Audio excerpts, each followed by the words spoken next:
लाडली बहना योजना को लेकर मुख्यमंत्री एकनाथ शिंदे का बयान सामने आया है। उन्होंने कहा है कि हर जिले, तहसील और पूरे राज्य में अब तक 1.5 करोड़ बहनों ने फॉर्म भरे हैं। इसमें से 33 लाख बहनों के खाते में 990 करोड़ रुपए जमा किए गए हैं। ये हमारा पहला ट्रायल रन था। हमारी सभी बहनें आनंद उत्सव मना रही हैं। कांग्रेस की महाराष्ट्र इकाई के प्रमुख नाना पटोले ने बड़ा बयान दिया है। नाना पटोले ने कहा है कि वहां विकास आघाड़ी गठबंधन अपने मुख्यमंत्री के नाम का फैसला विधानसभा चुनाव के बाद करेगा। कांग्रेस अभी इस बारे में बात नहीं करना चाहती है। नाना पटोले ने कहा कि महाराष्ट्र के स्वाभिमान को बचाना उनकी प्राथमिकता है। सांसद सुप्रिया सुले के फोन हैक का मामला गरमाने लगा है। शरद पवार की पार्टी एनसीपी ने आरोप लगाया है कि उसकी कार्यकारी अध्यक्ष और सांसद सुप्रिया सुले सरकारी एजेंसियों की निगरानी में हो सकती हैं। पार्टी ने आरोप लगाया है कि महाराष्ट्र विधानसभा चुनाव से पहले उनकी गतिविधियों पर नजर रखने के लिए पेगासस स्पाईवेयर का इस्तेमाल किया जा सकता है।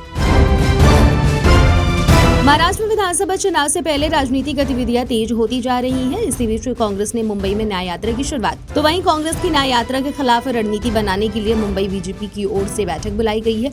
मुंबई बीजेपी के अध्यक्ष आशीष शेलार ने कहा कि मुंबई की जनता कांग्रेस से न्याय यात्रा के खिलाफ 51 सवाल पूछेंगी। मुख्यमंत्री एकनाथ शिंदे ने विपक्ष पर जोरदार निशाना साधा है। सीएम शिंदे ने कहा है कि विपक्ष लगातार लाडली बहन योजना पर सवाल उठा रहा था। कह रहा था कि पैसे कहां से देंगे, ये चुनावी जुमला है, ये सरकार की फंसाने वाली योजना है। और अब पैसे आने के बाद कह रहे हैं कि पैसे जल्द ही निकाल लो, नहीं तो सरकार पैसे वापस ले ली। स्वतंत्रता दिवस पर पीएम मोदी ने यूनिफॉर्म सिविल कोड पर चर्चा करने की बात कही, जिस पर शिवसेना यूबीटी के सांसद संजय राउत का बयान सामने आया है। संजय राउत ने कहा है कि चर्चा करिए, चर्चा तो बहुत विषय पर होनी चाहिए। जो सेबी में घोटाला हुआ है उस पर प्रधानमंत्री अगर लाल किले से बात करते हैं, देश को संबोधित करते हैं, तो हम बहुत खुश हैं।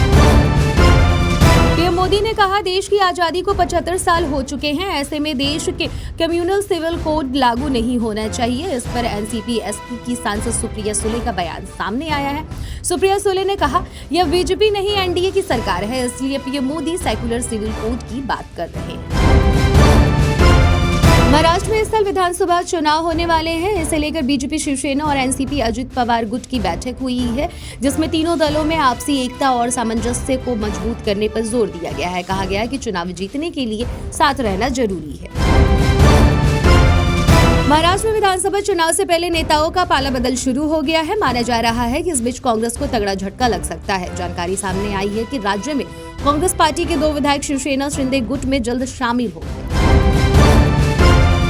आरएसएस प्रमुख मोहन भागवत ने बांग्लादेश में हिंदुओं पर हुए हमले को लेकर चिंता जाहिर की है। मोहन भागवत ने कहा है कि पड़ोसी देश में काफी हिंसा हो रही है और वहां रहने वाले हिंदुओं को बिना किसी कारण के उसका सामना करना पड़ रहा है।